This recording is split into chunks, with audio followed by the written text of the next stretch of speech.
A freshman from Orlando, Florida, number 4, Adam Channing.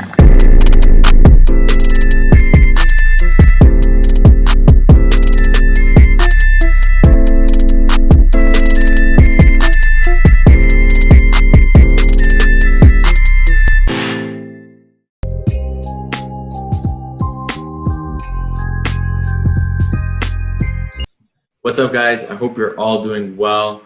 Unfortunate with this whole quarantine. Just make sure you guys are working hard, doing what you got to do, and get to it. So welcome to another episode of Going the Distance. And today we have the brothers, Rafael Espinoza and Miguel Espinoza.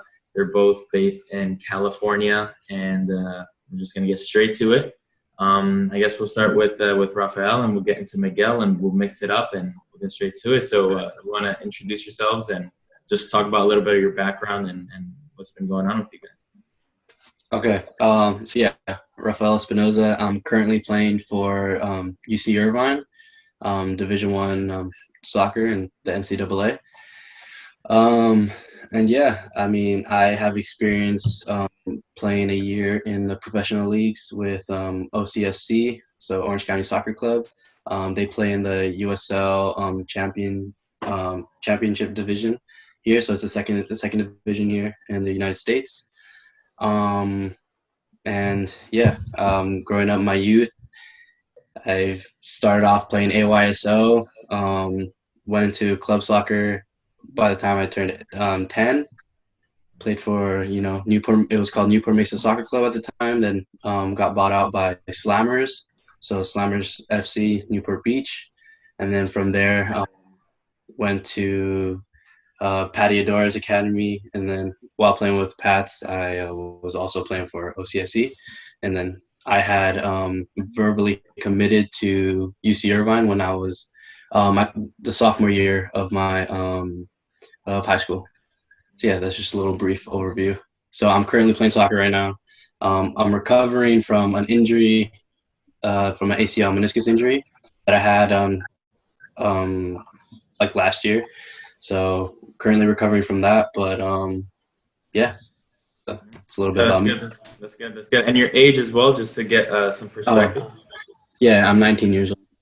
Nice. All right, and then over to Miguel. So a little bit of overview with your soccer career. All right, so mine's pretty brief. I'm Miguel Espinoza, 23 years old. Career started off very late.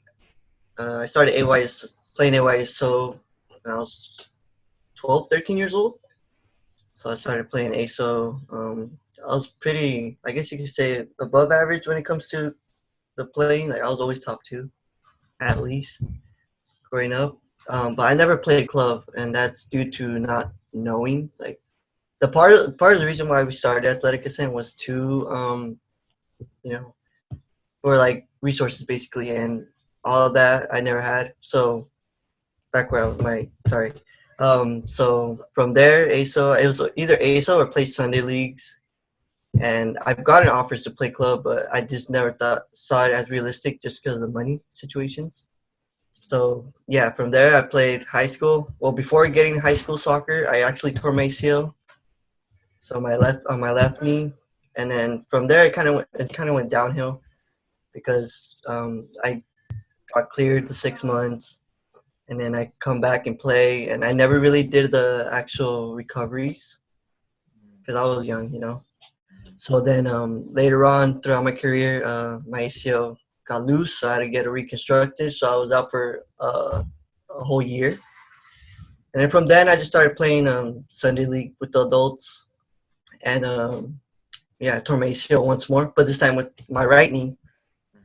So, yeah, my whole career was a mess just because of injuries. But after I was playing semi-pro in the UPSO for a bit, decided to stop just because my ACL, my left knee got loose again. So yeah, it's just more of just injuries was the reason why I didn't play as much. But yeah, that's my career thus far. Yeah, it's unfortunate, really. Injury, man, it's really unfortunate. But that's why we got to do all the rehabilitation exercises, all the boring ones, and yeah, so we just got to watch out with that. So AYSO. If what exactly that is? That the club, the local club by you guys? Okay. So you don't. So I thought this was like nationwide, or yeah. So AYSO, it's just like I guess a beginners league, basically. Just to sign up your kids. I think you only pay like $50 just to play for a whole like season.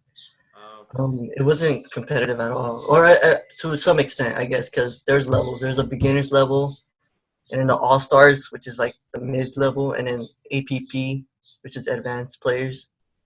So yeah, I'm pretty sure it's like everywhere now, but Yeah. Uh-huh. yeah, it's All just right. like All right. beginners league, I guess.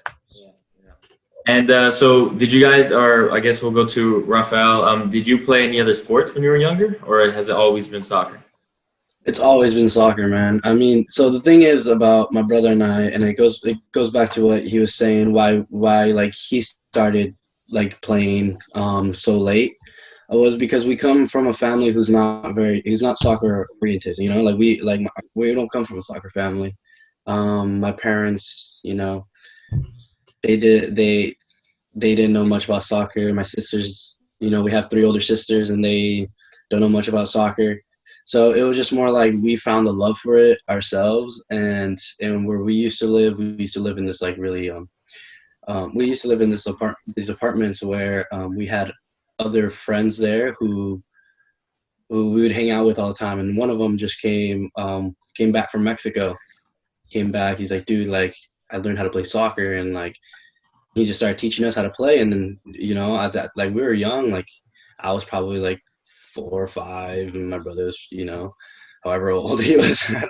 But so yeah, so like he just came back with it, and we just started learning. We were playing, and dude, like we were playing that like every single day in the streets, you know, and like we legit we didn't start playing on grass until like only when we would go like in recess for elementary, and you know, but we'd always be playing in the streets. And then yeah, like I didn't, you know, I didn't really care for any other sports because from a really early age, um, I knew that this was something that I would want to do for like, you know, as a career, which is weird, you know, like you know, when you're like 8, 9 or whatever, most kids don't know what they really want to do. But I knew soccer was just something that like I loved doing. It made me happy. So it was just like any other sport I found it kind of boring to me, to be honest.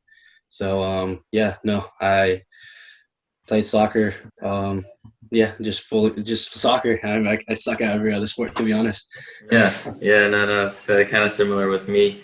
And Miguel, so yeah, what Rafael says, same thing, all the way soccer since the very beginning. Yeah. So did you guys, I'm assuming you played, you went from youth league to then club to then high school. Where do you think, I guess I'll go with Miguel, where do you think was the first time where you had an organized team, where you had training sessions set throughout the week and you had games every weekend, something more structured?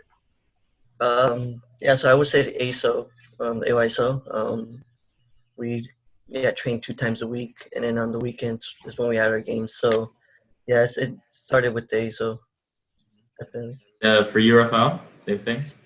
Yeah, actually, yeah, like a really like fully structured was when playing it, yeah, AYSO. But there was even times where again, it was like our apartment complex, we had like these group of kids just playing together all the time. And so there's even points where one of our friends' mom bought us jerseys. You know, we all had the same jersey, and it was just like we made our own team, but we would just go out and train. We had no one to play against. It was just that was like the very beginning where I remember being a part of a team.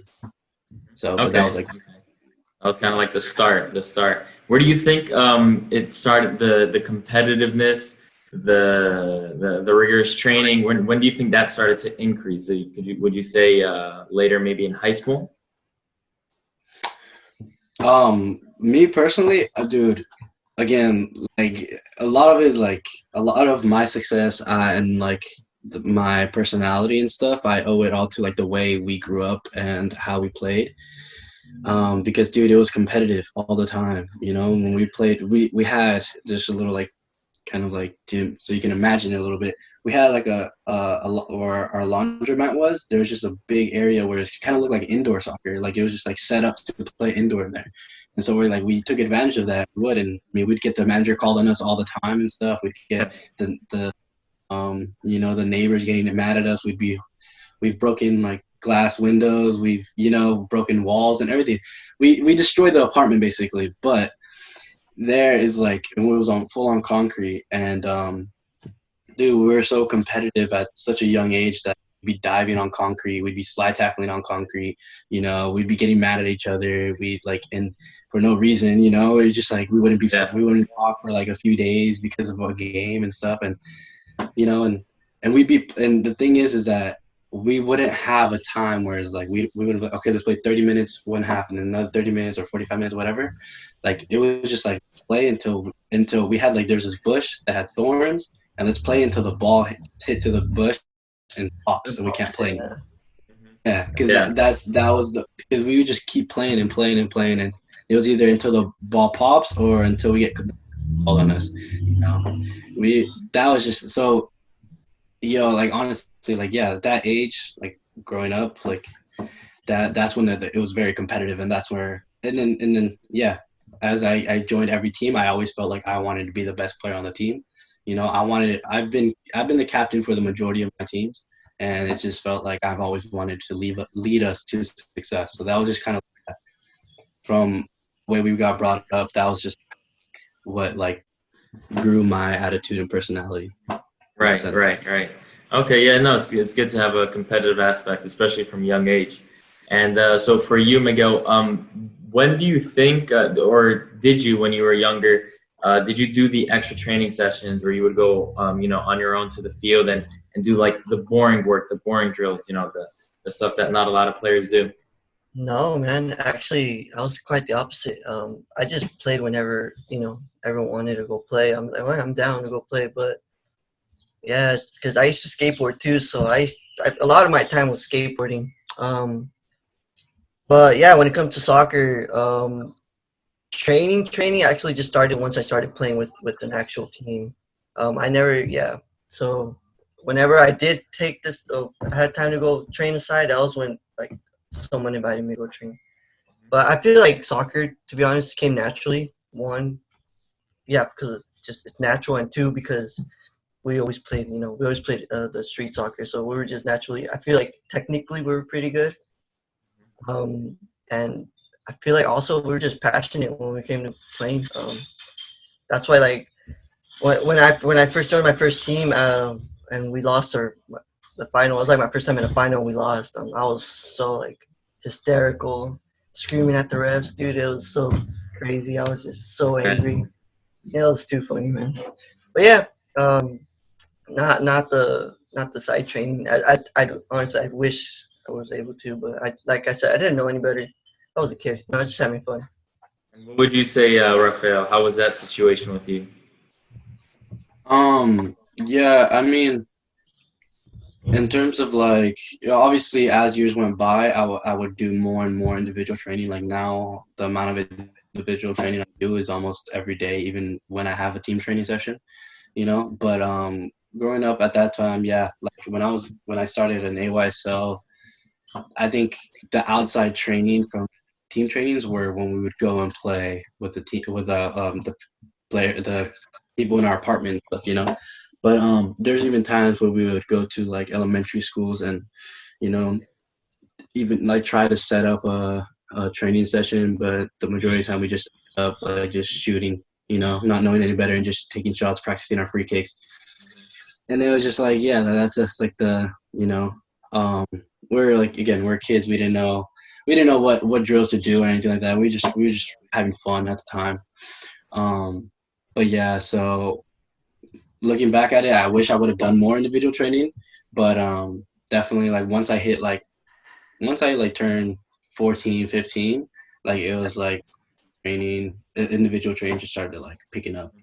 Right. Mm-hmm. Okay. And so for high school, did you both play high school or together? Not together, but we did play high school. I actually, before my freshman years when I tore my ACL, so I was out my freshman year. Sophomore year, I played. The thing was, we didn't really go get eye to eye with the coach. So at first, he knew I was like, varsity level, and he put me freshman with the frosh team as a sophomore because he said it wasn't fair because I wasn't there last year. Which I mean, I couldn't really do much. So yeah, from then I feel like I lost a lot of my confidence through that. So that's my high school career was kind of it was bad. And But mhm. yeah, what else was I gonna say? Yeah, both times my junior and senior years when like I left both times just because I gave it another chance, and then again like I just didn't go eye to eye with the coach. But yeah, high school career was it is what it is. Yeah. And so what? So would you say did you stop playing the competitive soccer? I would say after high school. So I was saying, yeah. So where we left off is Miguel.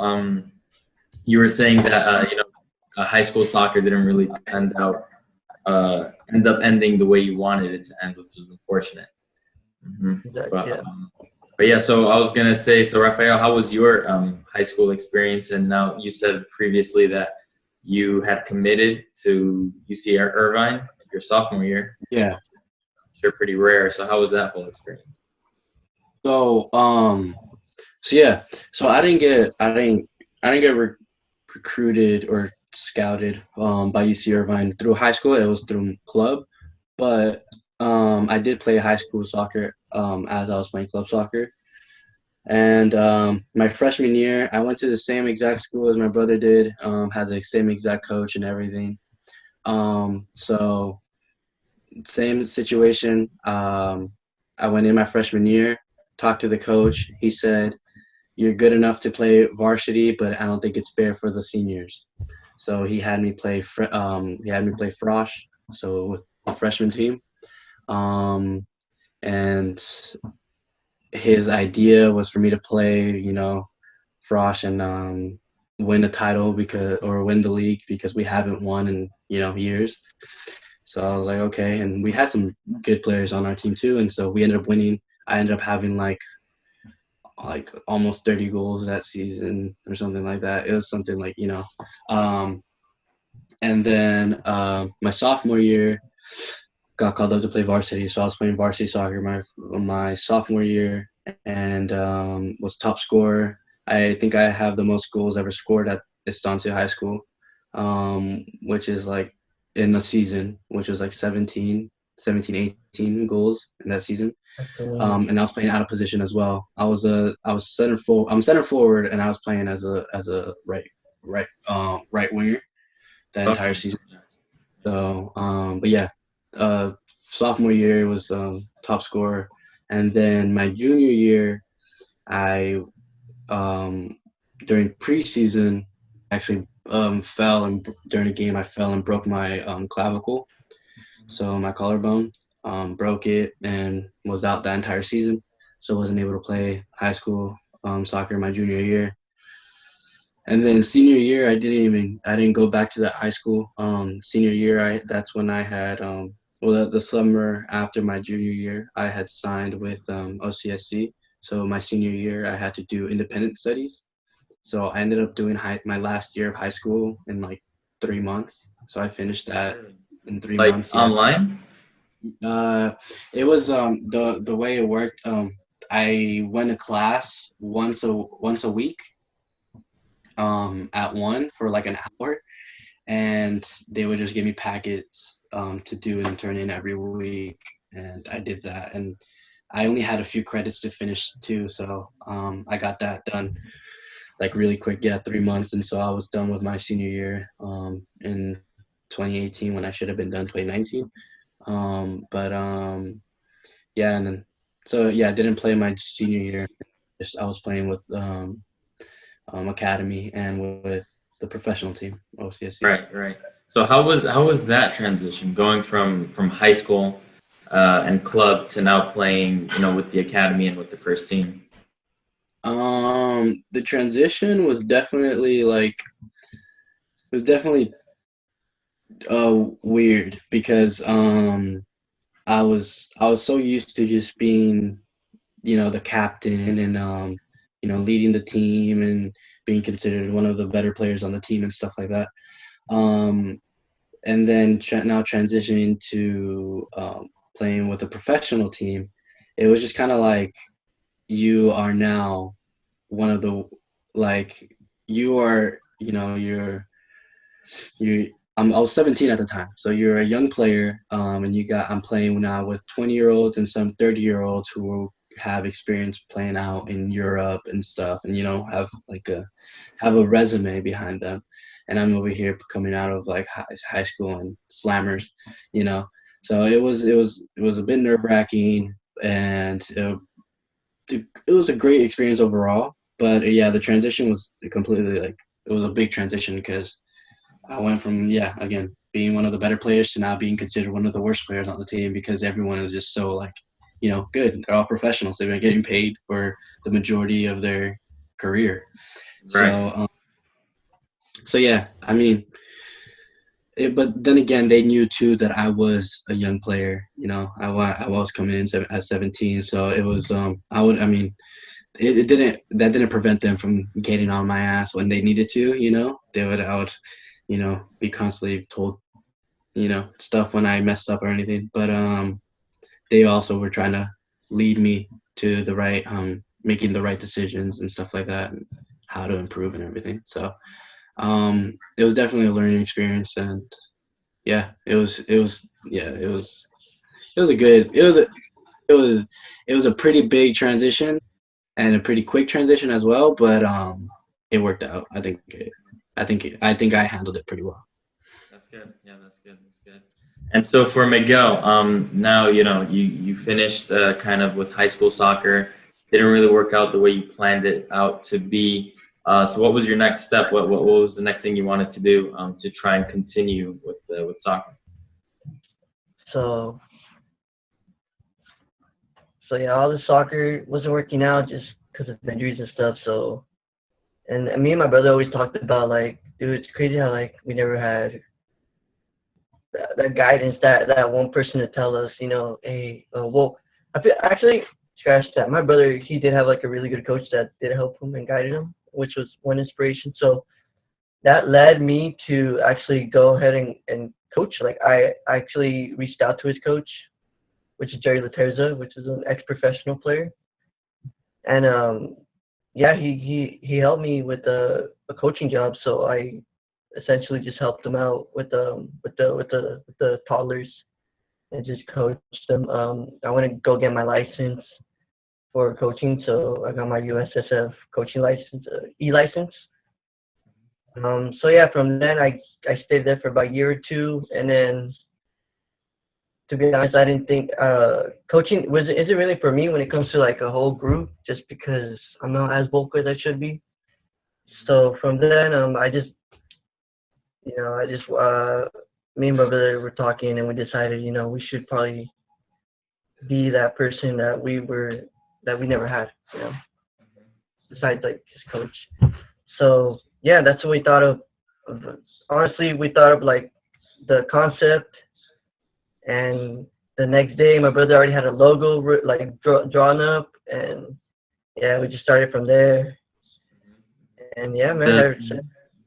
And so you want to talk a little bit about Athletic Ascent, I believe, correct? Yeah. Yeah. So Athletic Ascent is actually it's a soccer developmental institute. So our key focus is to be the resource for players that have little to no guidance or knowledge of the soccer industry. So we just want to knowledge players on like why you should be training, how you should take care of yourself, who to reach out to, how to get a scholarship for high school, for college, and all that kinds of stuff. So yeah, essentially we're just a resource for them, so they could get ready for kind of showing them the right path and answering all the questions they may have. Yeah. No, that's a good way to put it. and I mean, to add to it a little bit, so yeah, yeah, so again, the whole concept was trying to give people or give young players what we wish we could have got when we were that young, or what things we could have, like, wanted to know at the time when we're their age or whatever. So that's what we offer is, like, yeah, again, one-on-one trainings, and we are now offering like one-on-one mentorship through, right now we're doing it through Zoom because the only way we can. And also we are now like making like optional like group meetings through Zoom where we talk about a certain topic and people can just hop on, and we just talk about it. Like I think it was last week where we did how to contact and be recognized by college coaches, and we got a few players that came on and we just spoke to them about what we thought were what we advised them to do in terms of that. So yeah, and all the mentorship and the group meetings and stuff is free, and then the one-on-one trainings are at a completely low price. So the whole thing was that we're trying to provide them with what we wanted, but we also want to provide this at a low cost, if not no cost. Because again, we grew up from a family that, we don't have money. We never had money for a personal trainer. That's why my brother didn't play club, is because we didn't have money for him to join a club team. I joined club luckily because the coach that we were speaking about just briefly, he got me a scholarship to get it fully paid for. Um, so yeah, again, we don't come from money, so we want to help those people who don't have that money, or maybe don't even have the support from their parents to want to pay for them to do these like certain things. So we offer this at such a low price, if not no price, so that we know, because we're doing it because we genuinely want to help these people, and yeah. No, it sounds like a very good mission you guys are on to, and I fully support it. And once again, to everybody listening, everything's going to be down in the description. You guys should definitely check it out. But yeah, I guess we'll continue on with Rafael right there. You said you signed with Orange County Blues. Is that how you say it? Orange County Soccer Club. That one, yeah, exactly. So you signed with them at 17. You're like the freshie, the new guy. And now you're 19. What has happened between then and today? Okay, so yeah, I had signed when I was 17. So I had signed halfway through their season. So I trained with them the second half of their season, and wasn't able to get into any games just because that year OCSC was at the top of the table the entire season, and so we were like trying to maintain first place every game, and it was just kind of like we don't want to throw. It was a combination of they don't want to throw me into the deep end, see, in an important game, and then also they didn't want to risk their chance of losing that first base spot, which is understandable. I completely get it. I was training, like if I was getting paid, basically, which I wasn't getting paid. I had signed on an academy contract, so I wouldn't lose my eligibility for college soccer. So yeah, after that season, we ended up winning our conference, but then we lost in the playoffs. And then we went to off season. Got invited back to continue training during the off season. Trained during off season. Trained during preseason of their next year. And then during preseason, I got into a few friendly games. I played against LA Galaxy 2. I played against Toronto. They were their reserves. And then we played against few colleges. I forget which ones though, to be honest. But so yeah, I got played in a few of those games, and we're actually going to play against Visa Kobe. So I would have probably been able to play against Iniesta and David Villa, and but it was unfortunate. The game got rained out, and we play on natural grass, and the way it works out over here, if it's raining, we're not playing. And it's kind of it sucks. I mean, I'm sure people from different countries would probably laugh at that, but it is what it is. So I missed out on the opportunity to play against Iniesta, which would have been cool. But yeah. So during that, the preseason, spoke with the coach after a game, and it was just kind of like he was just saying like, hey, like I think now is just time for you to prepare for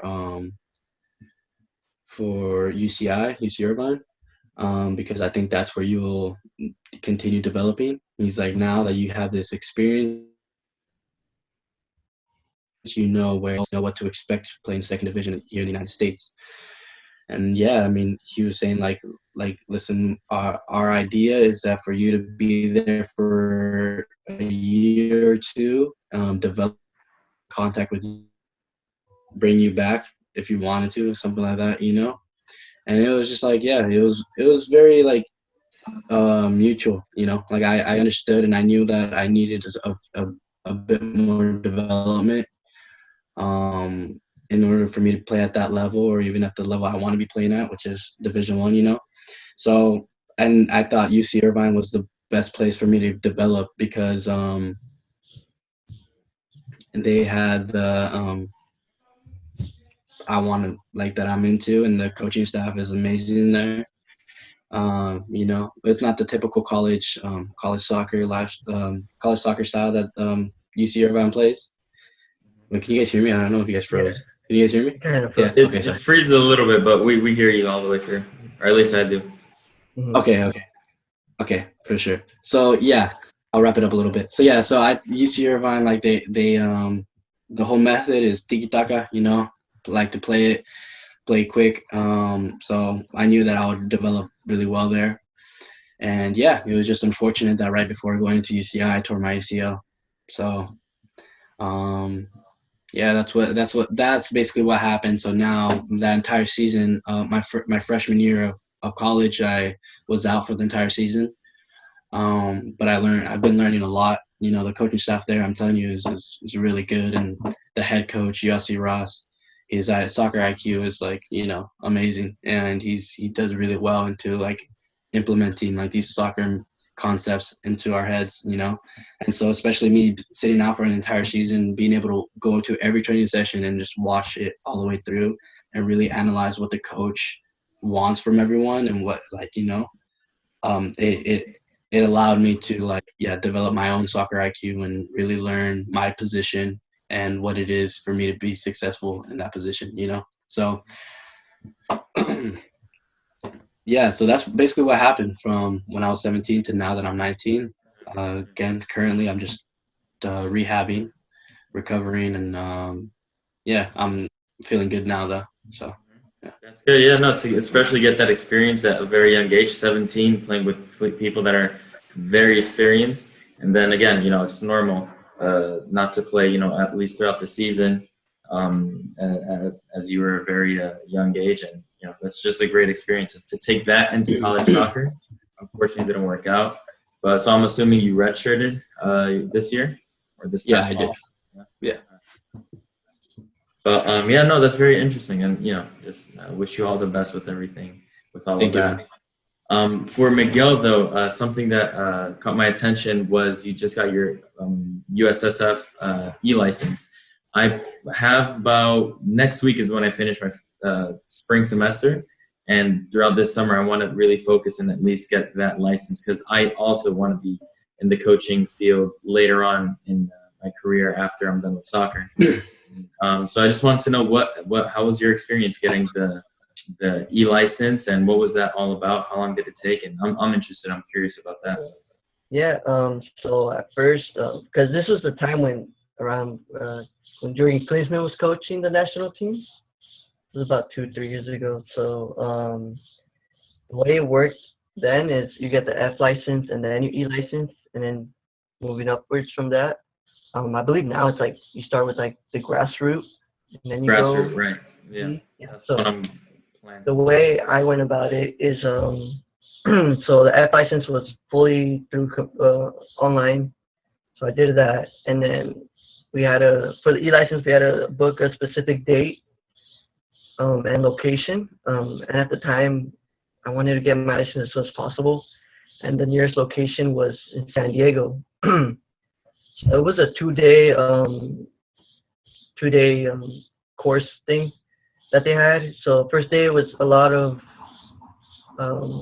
just like learning from the coaches and taking tests, I guess. And then day two was more of like the outdoor stuff. So you basically show how or you jot down drills, and then from then they teach you like the coaching, how goalies are supposed to be coached, and then that's afterwards you show you do a drill with the other coaches, like they're like your players, I guess, and then you demonstrate the drills and show them how you coach the drill.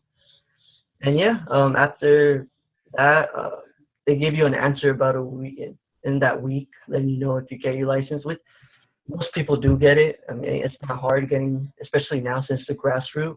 Um, just basic things. Yeah, it's not. It wasn't tough, but I'm sure like later on it gets more pricier, and you go to more specific places.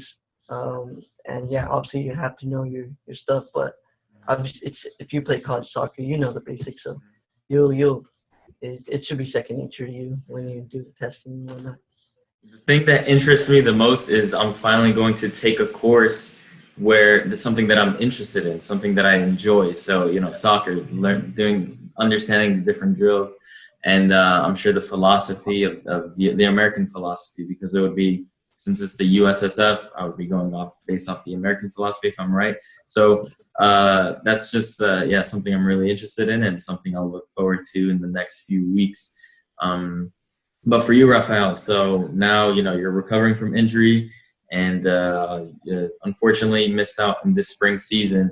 So where do you see yourself for this fall season coming up, and how are you preparing yourself for that physically, mentally, and just for the college season that's coming up? Well, the way I'm preparing now is just because I mean, here in where we live in Costa Mesa, California, um, all the parks are closed. You step onto a park, in 10 minutes, you're going to get kicked out. So it's very difficult to find an area to go and train, get a full training session on your own. So what I've been doing is just like from Monday through Saturday, I'm making sure I'm training, and Monday, Wednesday, Friday, I'm getting my own wall session, like wall drills, stuff like that. And then Tuesday, Thursday, Saturday, I'm going with this one guy who's helping me out, and he's training me, and we just find like a little patch of grass, and he's been like training me and stuff. So I'm training 6 times a week, working out at least 5 times a week, and all body weight workouts right now. So yeah, that's how I'm preparing. I'm training almost every day. Taking Sunday to rest a little bit, and yeah, and I'm taking my recovery. Like I'm do like a lot of my workouts are rehab based workouts, so I can continue rehabbing my knee, and then I'm also like really taking the whole like my body recovery serious. So I'm stretching. So the way I have it jotted out as well is that I'm stretching, like doing at least a 30 to 40 minute stretch for like 3 times a week. And then 2 times a week, I'm doing yoga for at least 30 minutes. And then on Sunday, my brother and I our sister is a massage therapist, and she does really well, like deep tissue massages and stuff, and she knows the science behind it all. So I go with her. I'm trying to go at least I'm trying to go every Sunday with her, so get a deep tissue massage, so I can get back on Monday and go full on training. So today I need to schedule with her, to be honest. I need to go hopefully at 6 or something, or later today. But yeah, so that's basically how I'm preparing right now. I mean, and then throughout the week I'm just doing school because, I have to keep my grades up in order for me to play, So yeah, training 6 times a week right now, all pretty much by myself. And so now with this injury that you're now recovering from, has that changed your perspective in soccer in any way? Has it? I'm sure it's improved you and made you a better player. Yeah, it's just crazy, like, cause I think I'm just so much more positive now. I feel like this injury just allowed me to realize, like, not to take, things for granted, and the little time I have on the ball, like, like, enjoy it, because you never know how long it's gonna last. So that just pushes me to want to go and train, like, every day if I could, So yeah, in terms of the way I look at soccer now, it's just more like it's just it's just the motivation. Is like there's no I know there's a lot of players who deal with an injury like this, and when recovering they kind of have those thoughts in their head where it's like, what if I'm not as good of a player as I was before, or what if I tear it again, and something like that. And I think, to me, it's like that's just having a negative perspective on it all.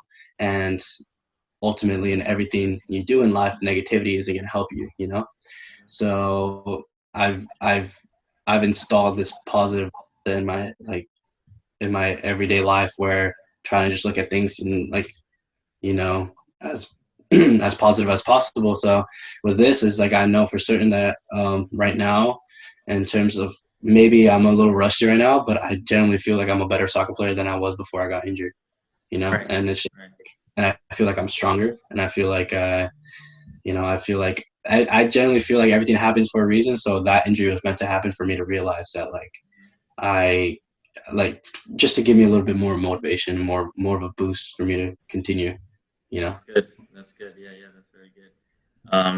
And so for Miguel, now you're doing, well, not really at this situation with the coronavirus, but normally you'd be doing your coaching and you'd be working with Rafael as well on athletic ascent. What are your goals, in the coming times as this virus goes away, on the coaching side of things? Coaching side of things. To get, I would say, honestly, just try to get, growing athletic ascent when it comes to social media wise, because I'm trying to get as many players as possible to, get what we're giving out. And as for the training side, just trying to find as many locals that are, willing to train for, basically nothing. So what better way to get your training in with someone that would have something organized for you. So yeah, essentially just trying to reach out more to players, and hopefully they come out, and hopefully eventually may even do some camps, just so they could come and try it out and see if they like it. So yeah, basically the thing is just to grow the. And to add on to that a little bit, like, the big thing about, like, athletic ascent is that we emphasize a lot on the mentorship and, like, the mentality aspect, because that's that's something that we like. Yeah, we can do the one-on-one trainings, we can improve, like, your touch and everything, but we want to also provide you with the right mindset going into things, So that's why we are offering the one-on-one meetings, on through Zoom and stuff like that, and it's free. So our goal is for people to look at it, to come to us not only for training, but to come to us for some mentorship as well. That's very unique. I like that idea. It's really good. And it also allows you to communicate on a personal basis, on a personal note, with your audience, which is really, really interesting. Very good. But yeah, I guess this is towards the end of the podcast, the online podcast. Just a few last questions for you guys. It could be different for both of you, so I guess I'll just go with Miguel, and then same thing for Rafael. First of all, what's your favorite club? What's your favorite club? What's the soccer team you support? Like all time, like man, I'd probably go with probably Manchester United. Yes. You, Rafael? UC Irvine. I'm just kidding. Nah, I say Real Madrid. And once Cristiano went to Real Madrid, it was just kind of like, yeah, I had to. Yeah, basically Cristiano, bro. Honestly. Yeah. Man, Favorite player. Cristiano. Cristiano. If you had a chance to swap, what was that? I was gonna say, as a kid, they used to call me Ronaldinho, so I actually have a tattoo of Ronaldinho. And let me see if you can see it. Oh man, the dedication. Yeah, but yeah, I'm telling you, they used to call me Dino, so I had to. That's that commitment. Wow. Yeah, no, Ronaldinho, he honestly magic maker on the field. If you had the chance to swap jerseys with any player in the world, who would it be?